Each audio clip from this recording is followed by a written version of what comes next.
কুমিল্লায় সৎ মায়ের নির্যাতন সহ্য করতে না পেরে ছোট্ট একটা মেয়ে তার মায়ের কবরের পাশে দাঁড়িয়ে বলছে, মা তুমি তো চলে গেলে, আমাকে নিয়ে যাওনি কেন?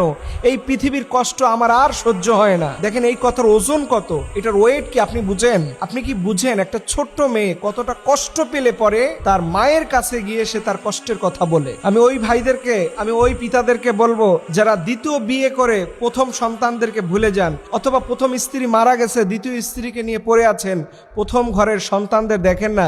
আপনি বাবা হিসাবে রোজ কিয়ামতের দিনে আল্লাহর সামনে আসামির কাঠগড়ায় দাঁড়াবেন 100%। শুধু জন্ম দিয়ে শেষ হয়ে যায় না, একটা সন্তানকে ভরণ পোষণ দেওয়া, খাবার দেওয়া, তাকে নিরাপদ বাসস্থানে রাখা, এটা প্রত্যেকটা পিতার জন্য ফরজ। না হলে আপনি বাচ্চা নিছেন কেন? আজকে ওদের যে কষ্ট দিচ্ছেন, এই যে আজকে কুমিল্লার মেয়েটার ঘটনা, আপনার হৃদয়টা কেঁপে ওঠে না? যে আজকের ঈদের মাত্র 2টা দিন যায় নাই, এই সময় তো অন্তত ভালো থাকার কথা ছিল।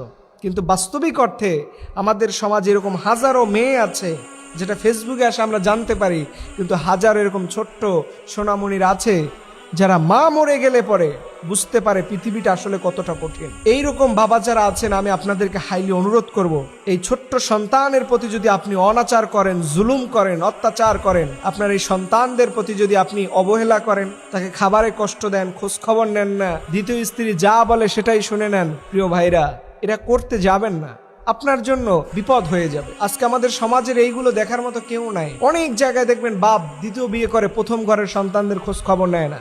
আমরা ছোটবেলা থেকে অনেক জায়গায় দেখেছি। এর জন্য আপনাদেরকে অনুরোধ করে বলবো, কোরআনের ছোট্ট একটা দোয়া আছে না, রব্বির হামহুমা কামা রব্বায়ানি সগীরা। এই সগীরা বলতে কি, আল্লাহ আপনি আমার সন্তান, আল্লাহ আপনি আমার পিতা মাতা আমারে যেমন করে ছোটবেলায় আদর যত্ন স্নেহ মমতা দিয়ে লালন পালন করছে, আল্লাহ আপনি জান্নাতেও তার সাথে এমনটা করেন। এখন আপনি ছোট্ট সন্তানগুলোর সাথে কি আচরণটাই করতেছেন, আর ওইটা যদি আল্লাহ তাআলা রোজ কিয়ামতের দিন আপনার সাথে করে, আপনি মনে হয় জান্নাতে যাবেন। এজন্য আমি বলি, পরকিয়া করার আগে, হারাম রিলেশনশিপ করার আগে পিতা আপনি একটু সাবধান হয়েন, আপনার সন্তানগুলোর মুখের দিকে তাকায়েন, এই বেবিচারে লিপ্ত হয়েন না। আল্লাহর কাছে কি জবাব দিবেন?